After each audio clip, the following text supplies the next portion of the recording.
By the way, we're getting in some live pictures from the Hong Kong airport. The situation seems to be calm at the moment.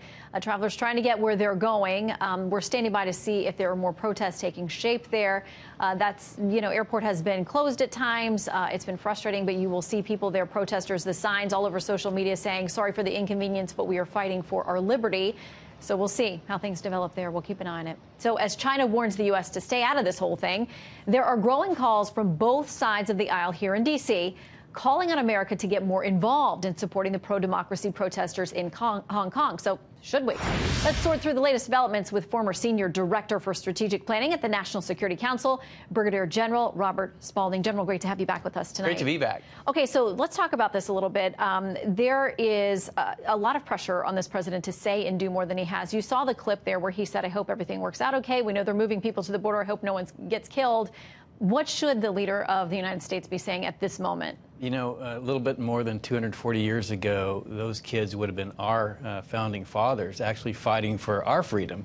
You know, rather than the Hong Kong airport, it was Boston Harbor where they were tossing tea in. So, and the King of England was calling them terrorists, too. So one of the things that we talked about in the national security strategy is America needed to get back to talking about our principles, not just open markets lead to wealth, but open markets and democratic principles lead to a better world. I thought a lot about today and over the last few days about the Green Revolution back in Iran in 2009, and there was so much criticism of the Obama administration for that, then not getting more involved. Some people thought they should have done more. Ben Shapiro tweeting about this today, saying Obama remained silent during the 2009 Iranian protests, and it was a moral abdication of the highest order. Trump must not remain silent on Hong Kong.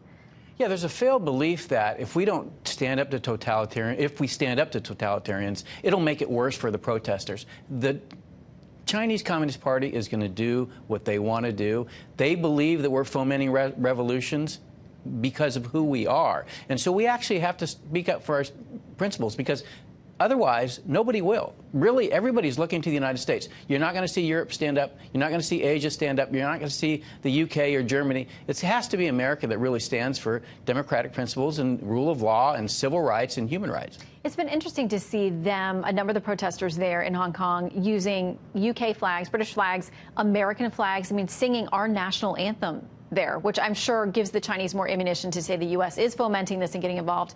But it seems that they're trying to cling and appeal to any, organized democracy out there that will come to their aid. Well, think about us. We were going to France for help when we were fighting for our own democracy. So, yes, they're looking for outside help. They know that the Communist Party has all the power in the world to crush them.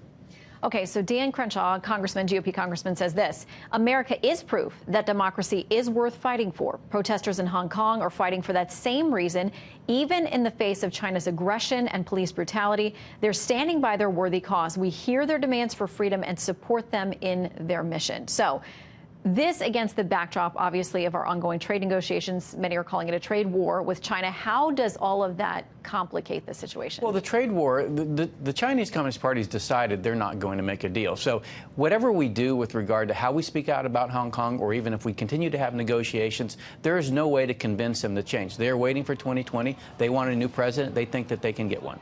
Okay, so I want to also spell out some things that Tom Cotton, a senator, Republican, a veteran himself who has served. Here are some things that he puts up. We'll show some of these things that he talks about we should do: halting trade negotiations with Beijing, sanctioning senior Chinese Communist Party officials, revoking U.S. visas of party leaders and their families, curtailing student visas for Chinese nationals, demanding the expulsion of Chinese officials from leadership positions in international organizations, and revising the Hong Kong Policy Act. How likely do you think any of those options are to be executed? At this point, probably not likely, but we do need to think about how involved we are with their economy and certainly their financial system.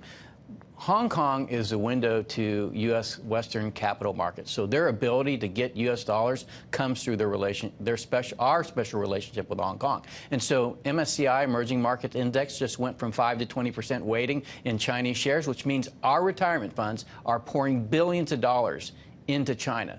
That is something that's really problematic given everything that's going on. Interesting to me, too, that there are a number of bipartisan calls about this. We see the Speaker of the House along with Kevin McCarthy, the top Republican in the House. We see Pete Buttigieg, who is a Democrat out on the 2020 campaign trail. All of them and many other voices coming together. I think of Senator Rubio, Congressman McGovern. I mean, both sides of the aisle saying we have to do more to step up. And it's unusual in these days to see something big that has bipartisan support.